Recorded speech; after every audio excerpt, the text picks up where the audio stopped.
믿음은 바라는 것들의 실상이요 보이지 않는 것들의 증거니 선진들이 이로써 증거를 얻었느니라. 믿음으로 모든 세계가 하나님의 말씀으로 지어진 줄을 우리가 아나니 보이는 것은 나타난 것으로 말미암아 된 것이 아니라 믿음으로 아벨은 가인보다 더 나은 제사를 하나님께 드림으로 의로운 자라 하는 증거를 얻었느니라. 하나님, 저희에게 주신 믿음이 은혜라. 오늘도 우리 하나님 앞에 믿음의 제사를 드리는 주의 백성들을 살피실 때에 먼저는 찬송과 영광과 존귀를 받으시는 것이 합당하십니다. 주의 사랑스러운 백성들이 각각의 처소에서 첫 시간을 하나님 앞에 드리는 이 귀한 새벽의 제단을 통해서 영광을 받으시고 하나님께 나아가는 자, 믿음으로 나아가는 자의 예배를 기쁘게 받으셔서 저들을 통해서 우리 하나님의 영광과 하나님의 평안과 하나님의 능력을 나타내 주시옵소서. 예수님 이름으로 감사하며 기도하옵나이다. 아멘. 여러분들의 기도 덕분에 우리 미얀마의 김영민 선교사님 지금 회복으로 돌아섰습니다. 한 이틀 전만 해도 폐가 좀 빨리 아물 수 있도록 그렇게 기도를 부탁합니다 그랬는데 오늘 아침에 연락이 왔어요. 본인보다도 미얀마를 걱정을 하고 있는 그 모습을 보면서 너무나 참 감사하더라고요.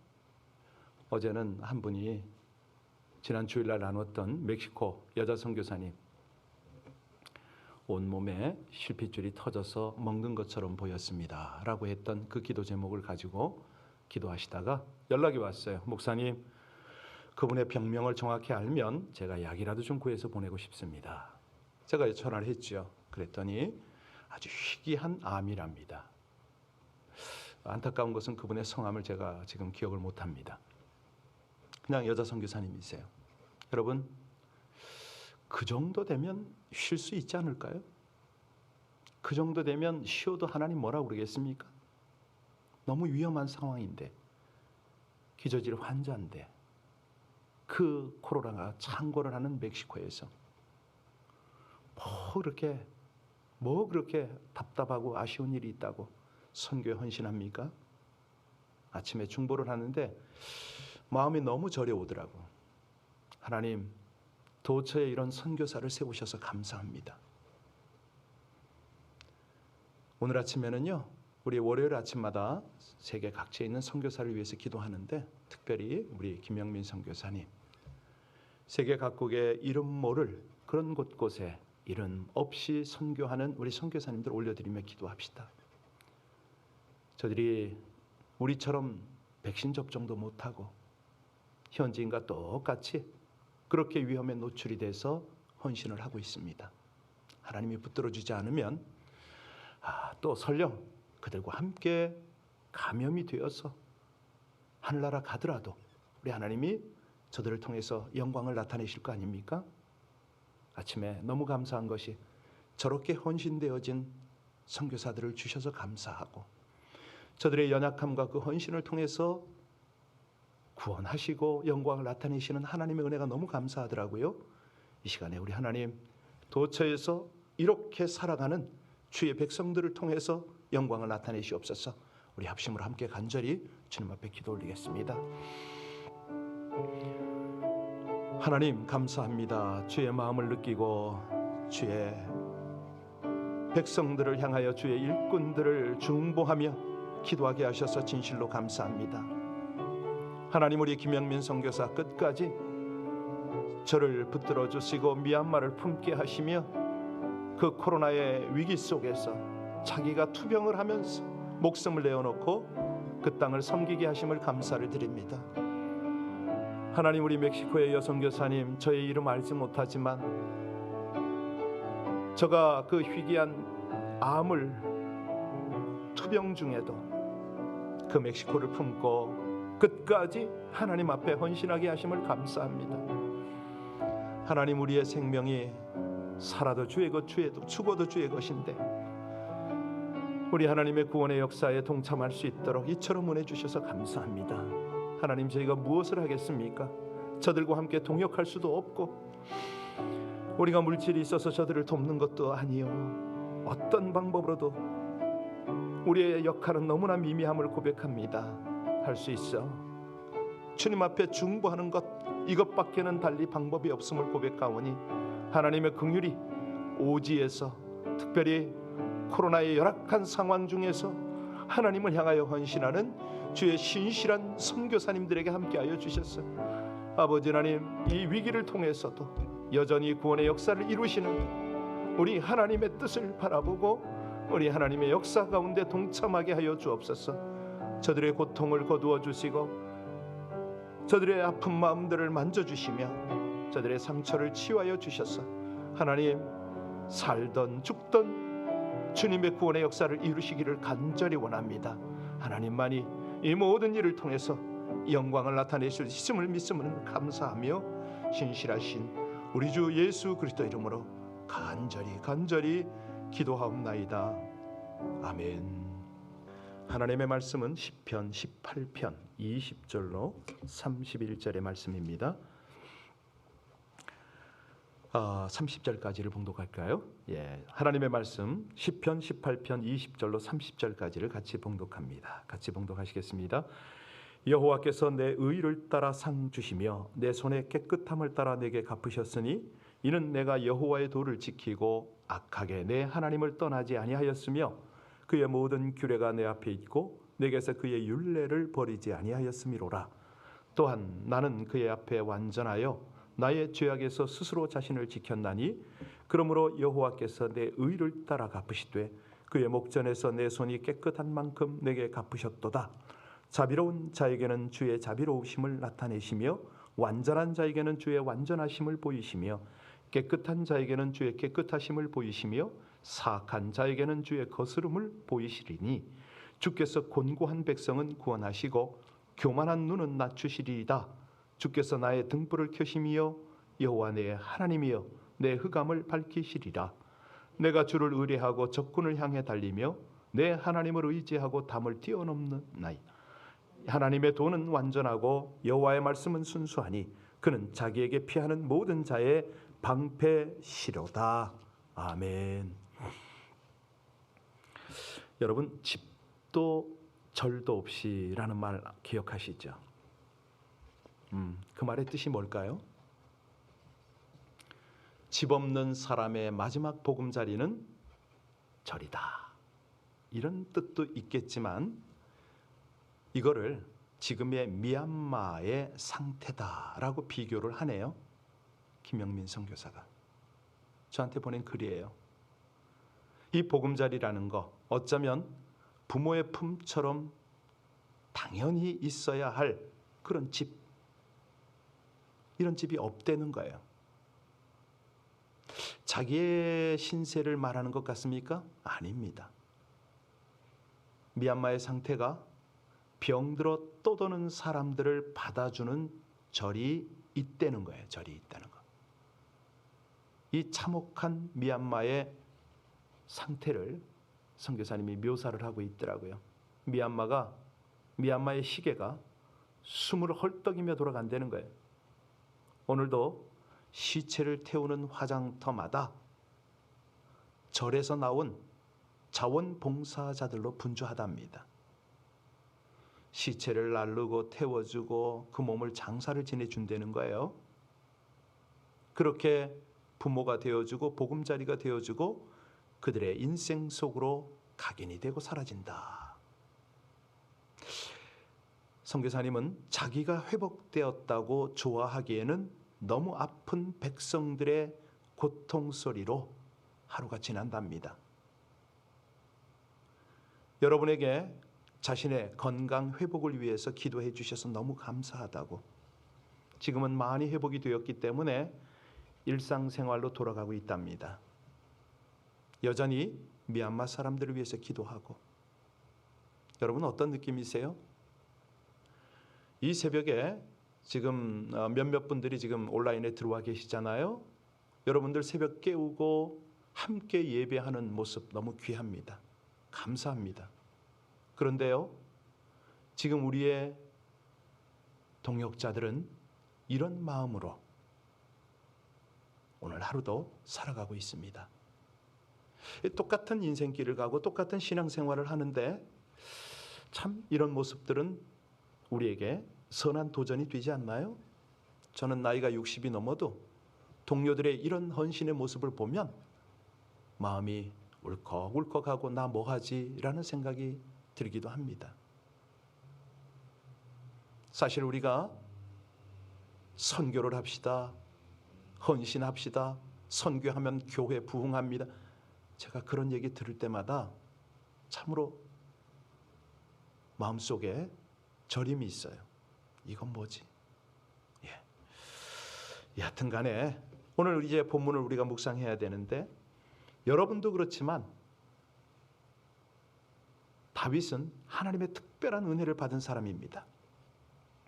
분명히 우리도 그도 불완전한 사람이지요. 그런데 하나님은 다윗을 의로운 왕의 모델로 삼으셨어요. 그죠? 나아가 그를 통해서 메시아를 보냅니다. 잘 보면요, 이 다윗은 메시아를 예표하는 인물로 세워진 거죠. 어제 우리가 19절을 봤는데 19절에서 다윗이 그런 고백을 해요. 하나님이 나를 넓은 곳으로 인도하셨다. 넓은 곳으로. 아니, 쫓기고 환난과 고통 중에 있는데 자기를 넓은 곳으로 인도하신답니다. 여러분, 지금 이 상황 속에서 여러분이 이런 고백할 수 있을까요? 나를 넓은 곳으로 인도하신다. 사실이요, 우리 교회의 덕을 위해서 제가 하지 못하는 말이 참 많습니다. 여러분의 고통 속에, 이 어려움 속에 하나님이 넓은 곳으로 인도한다. 진짜로 그 믿음을 고백하고요, 그렇게 행동해야 되거든요. 저도 잘 안 되더라고요. 자, 성경에는요, 어려움 중에 하나님께서 초자연적으로 능력을 펼치신 일들이 참 많지 않습니까? 드보라와 시스라의 그 철병거 싸움을 기억하십니까? 진짜 위기였거든요. 위기였어요. 도저히 승산이 없는 싸움에서 하나님께서는 여사사 드보라로 하여금 시스라의 군대와 싸우게 하셨습니다.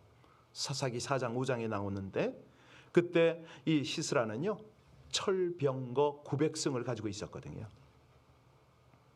드보라와의 싸움은 마치 맨손과 탱크가 맞서는 것과 같았습니다. 여러분 전쟁 영화 보셨죠? 6.25 영화 같은 거 보면 군대들이 그냥 탱크를 앞세우고 올 때 아무것도 없는, 무기가 없는 병사들이 어떡합니까? 어떻게 대항합니까? 그냥 이 손으로 병 같은 데다가 기름을 넣어가지고 불을 붙여서 가장 용감하게 탱크로 돌진하고 탱크 뚜껑을 열고 거기다 막 이렇게 넣잖아요. 그래봤자거든요. 그래봤자. 드보라가 시스라와 전쟁을 할 때는 더 했습니다. 그런데 하나님은요, 자기 백성을 곤경에 버려두지 않습니다. 사사기 4장 15절에 보면 여호와께서 바락 앞에서 시스라와 그의 모든 병거와 그의 온 군대를 칼날로 혼란에 빠지게 하심에 시스라가 병거에서 내려 걸어서 도망했다. 아니, 아무리 강한 것이 있으면 뭐합니까? 걸어서 도망갑니다. 그때요, 우리 하나님께서 에돔 이 들에서 진행하실 때 땅이 진동을 해버리거든요. 하늘에서 그냥 폭우가 쏟아집니다. 구름이 물을 실어가지고 막 쏟아붓는 거예요. 그랬더니 그 결과가 시스라의 900병 병거가 무용지물이 됐습니다. 왜냐하면 한번 생각해 보세요. 어마어마한 비가 내리니까 땅이 어찌 됩니까? 물론 이게 모래 땅이면 빠지기도 하겠지만 대부분 땅은 물이 땅을 흠뻑 적셔버리니까 땅이 질컥거리잖아요. 병거가 어떻게 움직입니까? 하나님은 당신의 백성들을 위해서 천둥과 번개와 우박과 술, 이런 것들을 막 내리붓습니다. 그 내용이 어제 우리가 살폈던 16절, 17절, 18절 뭐 그러거든요. 19절까지 쭉 이렇게 연결이 되는데, 다윗은 그 옛날 수백 년 전 출애굽할 때에 홍해를 갈랐던 하나님, 그 하나님을요 수백 년 전에 하나님으로 보지 않았어요. 나의 하나님으로, 오늘을 살아가는 지금도 역사하시는 하나님으로 다윗은 그렇게 믿었거든요. 그랬더니 다윗이 그 도망자, 추격당하고 아멸로 토굴로 피해 살던 그 상황 속에서도 모든 하나님의 움직임을 볼 수가 있었던 거죠. 여러분 17절에 그러잖아요. 나를 강한 원수와 미워하는 자에게서 건지셨음이요 그들은 나보다 힘이 세기 때문이로다. 여러분 강한 자를 이기려면 어떻게 해야 됩니까? 더 힘이 강해야 되잖아요. 골리앗과 싸울 때 누가 더 강합니까? 누가 이겼습니까? 어떻게 그 일이 가능하죠? 네, 하나님은 골리앗보다 강하잖아요. 그래서 가능한 겁니다. 자, 이런 어떤 상황을 믿고 하나님을 경험하는 다윗, 뭘 깨달았을까요? 하나님이 나의 의지가 된다는 거예요. 그리고 19절에 보면 그런 어려움과 재앙과 모든 것들이 나를 더 넓은 곳으로 인도하더라, 이 말입니다. 더 높은 곳으로 인도하더라. 여러분 지금 우리 가운데 펼쳐지는 여러 가지 상황을 통해서 이 고백을 할 수 있는 분이 몇 분이나 될까요? 가끔 그런 생각합니다. 하나님께서 상황을 보여주시고 기도하게 하시고 이런 모든 상황들을 이끌어갈 때에 너무 우리가 현실의 두려움을 가지고 거기에 장념하고 있지는 않은가요? 늘 말씀드리지만 이 팬데믹 상황은요 절대 두려워하면 안 돼요. 조심하는 거예요. 피하는 거예요. 그러니까 다시 말하면 철저한 방역을 하고 우리가 할 수 있는 건 해야 돼요. 그러나 두려워하면 안 됩니다. 두려워할 분은 하나님이잖아요. 이 환경을 통해서 내 믿음을 어떻게 세울 것인가 분명히 해야죠. 여러분이요 사회에서 하나님의 사람으로서, 아니 그냥 믿는 사람 중에서도, 교회 중에서도, 성도 중에서도 다윗과 같은 그런 하나님의 사람이 되어보고 싶지 않으세요? 이럴 때 나오거든요. 이럴 때 이 위기 속에서 그런 사람들이 나타납니다. 하나님은 그런 사람을 통해서 영광을 받으세요. 아침에 기도하셨죠? 김영민 선교사도 그렇고 수많은 선교사가 그래요. 그분들 다 미국 들어와서 안전하게 살 수 있거든요. 다 복지 혜택 다 받고 얼마든지 그렇게 살 수 있어요. 그런데 그 길을 택하지 않습니다. 자, 미련해서요? 아니거든요. 우리가 하나님께서 모든 상황들을 연출할 때는 그 연출 속에서 나는 어떻게 반응해야 될 것인가? 우리는 내가 가진 것을 빼앗기지 않으려고 하면 정말 치열한 싸움이 될 수밖에 없습니다. 그러니까 중요한 것이 뭐냐면 좀 밀리면 어때요? 왜? 결국은 하나님께서 우리를 더 넓은 곳으로 인도하실 거니까. 우리가요 어떤 상황에서도 정신을 똑바로 차리고 최선을 다하기만 하면 되는 거예요. 자, 이제부터 오늘 본문 말씀을 좀 깊이 있게 좀 한번 볼까요? 다윗이 어떻게 이렇게 믿음과 의로움으로 살아갈 수가 있었을까? 우리 20절로 22절까지를 다시 봉독합니다. 20절로 22절까지 같이 봉독합니다. 여호와께서 내 의를 따라 상 주시며 내 손의 깨끗함을 따라 내게 갚으셨으니 이는 내가 여호와의 도를 지키고 악하게 내 하나님을 떠나지 아니하였으며 그의 모든 규례가 내 앞에 있고 내게서 그의 율례를 버리지 아니하였음이로라. 여기서 보면은 하나님께 의롭게 여겨지는 다윗의 모습이 여기 나왔죠. 다윗의 의가 뭐죠? 어떻게 다윗이 이렇게 살 수가 있었다고요? 딱 하나입니다. 여호와의 도를 지키는 겁니다. 하나님을 떠나지 않은 거예요. 여기 악하게라는 말은 무슨 말이냐면 고의적으로 이런 뜻입니다. 다윗은요 자기 어떤 그 고의적으로 하나님을 떠나지 않았다는 거예요. 어떤 상황에서도 오히려 하나님께 더 가까이 나갔다. 그러면 다윗이 이렇게 하나님을 떠나지 않았던 비결이 뭡니까? 규례와 율례를 버리지 않았기 때문이죠. 그의 모든 규례가 내 앞에 있고 여러분, 규례라는 말이 무슨 뜻이죠? 심판, 이걸 의미하거든요. 하나님이 감찰하시는 심판대 앞에 서 있는 자세로 내가 하나님의 말씀을 준수했다, 이겁니다. 여러분, 어떤 상황, 어떤 위기, 어떤 판단, 어떤 결정을 해야 될 때는 반드시 이거를 기준 세우시기 바랍니다. 우리는 부족해요. 연약해요. 우리 생각이 앞설 수가 있어요. 그런데 그럴 때마다 기준은, 어떤 분기점은 바로 이겁니다. 하나님의 감찰입니다. 늘 말씀드리지만 코람데요, 하나님 앞에서 생각하고 하나님 앞에서 결정하고 이렇게 했을 때 하나님이 어떻게 우리를 보실까? 이거예요, 이거. 그래서 다윗이 뭐라고 고백합니까? 23절, 24절 보시기 바랍니다. 23절, 24절입니다. 또한 나는 그의 앞에 완전하여 나의 죄악에서 스스로 자신을 지켰나니 그러므로 여호와께서 내 의를 따라 갚으시되 그의 목전에서 내 손이 깨끗한 만큼 내게 갚으셨도다. 여기서 핵심은 뭐냐면 죄악에서 자기를 지켰다는 거 아닙니까? 여러분, 다윗이 죄악에서 스스로 자신을 지킬 수 있었던 비결이 뭐라고요? 아까와 연결이 됩니다. 20절로 21절, 22절까지 다 연결이 되죠.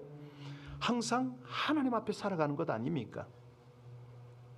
하나님 앞에 살아갈 때는 어떤 일이 벌어지냐면 우리 하나님께서 죄를 지을 틈을 주시질 않습니다.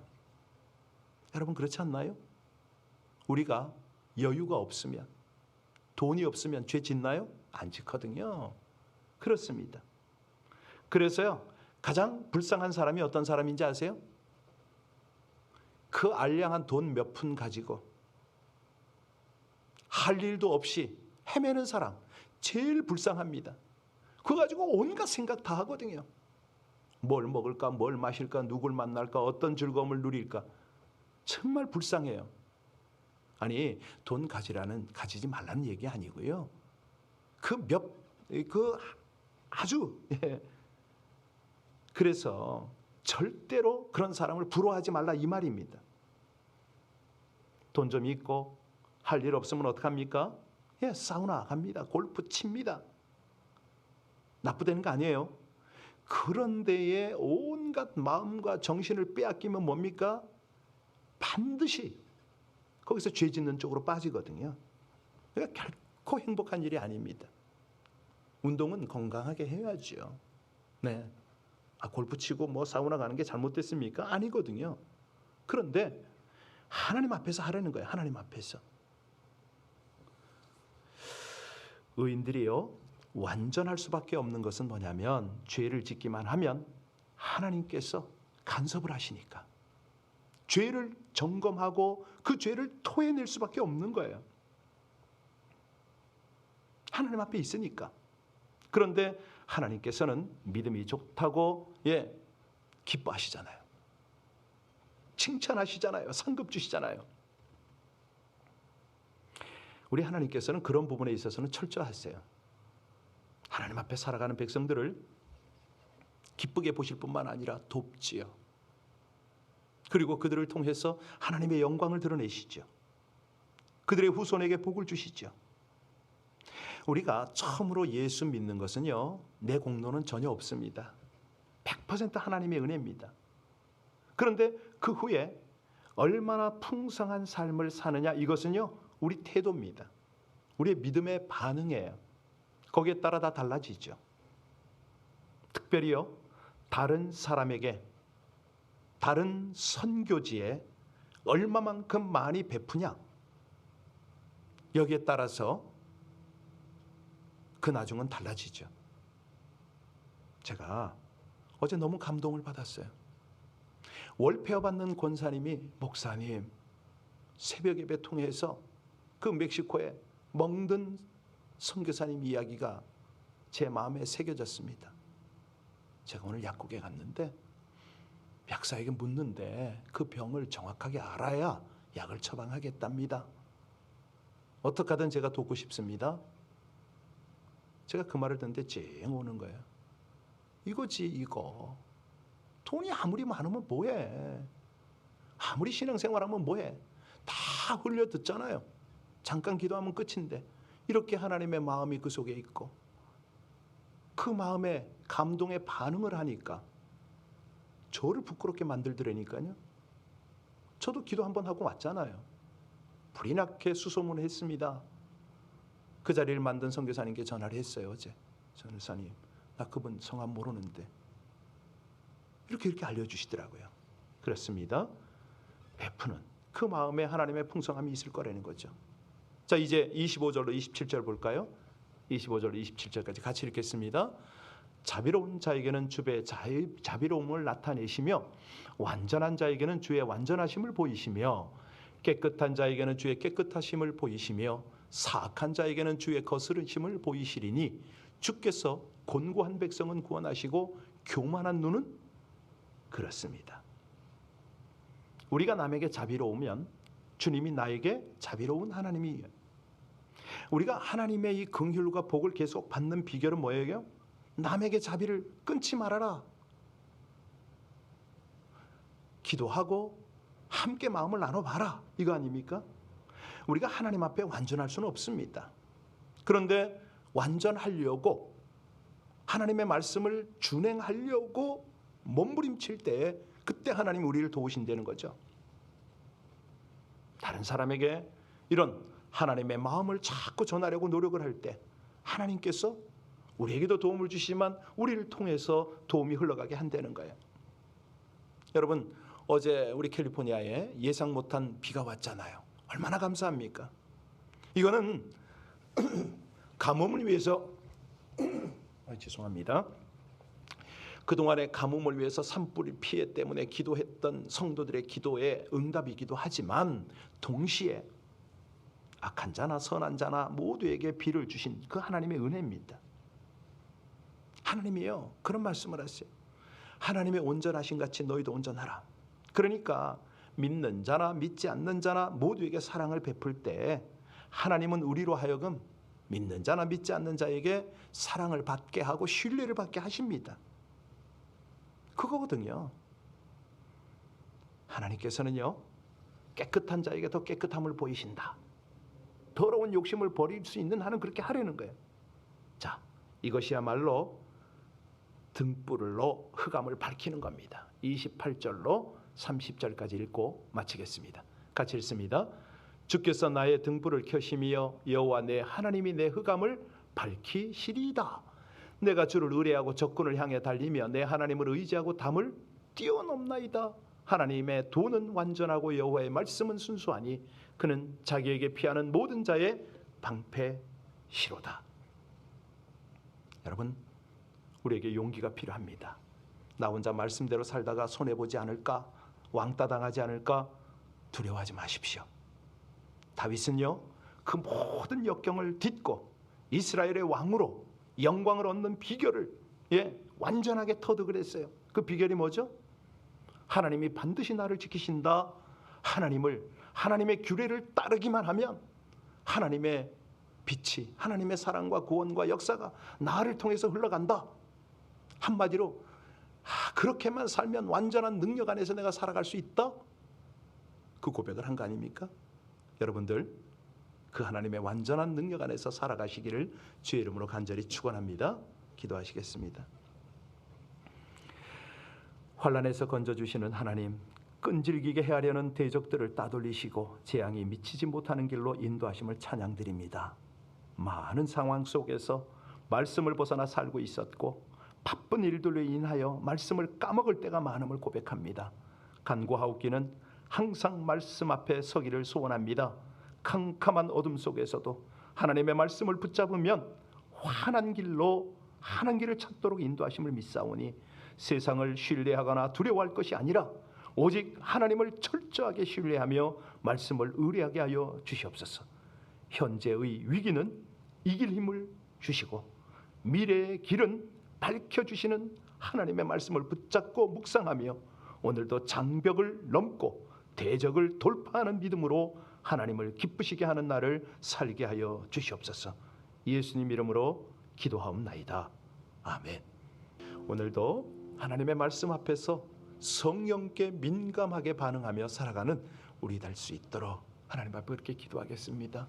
시시각각 상황 모든 만남 모든 관계 속에서 역사하시는 하나님을 주목합시다. 하나님이 오늘도 우리를 더 넓은 길로, 더 높은 곳으로 인도하십니다. 우리 자신뿐만 아니라 온 교회들과 우리 선교지들, 특별히 우리 가족들을, 우리 성도들을 위해서 함께 기도할 때 하나님, 저들이 어려움이 있을 때는 다윗과 같은 그런 믿음으로 살아드리게 하옵소서. 그런 은혜를 받게 하옵소서. 우리 함께 같이 간절히 기도할 때 특별히 의지할 것 없고 정말 연약한 상황에서도 끝까지 충성을 다하는 우리 선교사님들 생각하며 오늘 함께 합심으로 간절히 기도 올리겠습니다. 아버지 하나님, 하나님의 은혜를 감사하고 주님의 은혜를 찬양합니다. 다시 한번 이 백성들을 세우시는 우리 아버지 하나님, 믿음을 세우시고 우리들에게 우리 하나님을 향한 감사의 고백을 다시 한번 토설하게 하시며 우리 주님 기대하시는 그 은혜의 길을 순종으로 헌신으로 갈 수 있도록 하나님 이끌어 주심을 진심으로 감사합니다. 저희는 부족합니다. 하나님, 우린 연약합니다. 그러나 하나님 주시는 은혜 속에서 하나님의 말씀 붙들고 하나님 앞에 서면 아버지 하나님 주시는 성령과 말씀의 능력을 쫓아 우리가 갈 수 있음을 믿습니다. 할렐루야. 아버지 하나님, 우리 모두에게 주시는 이 은혜가 하나님 소멸되지 않도록 하나님 그렇게 이끌어 주시기를 간절히 원합니다. 새벽을 깨우고 함께 기도하는 우리 성도님들, 그 심령 가운데 저들의 가정과 일터와 미래 가운데 아버지 하나님 다윗과 같은 그런 믿음, 그런 영성, 그런 자세 주시기를 간절히 원합니다.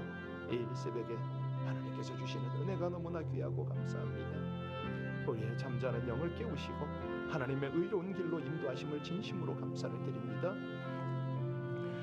그네 감사 감격하여 주 앞에 온전히 반응하는 저희들 되게 하여 주옵소서.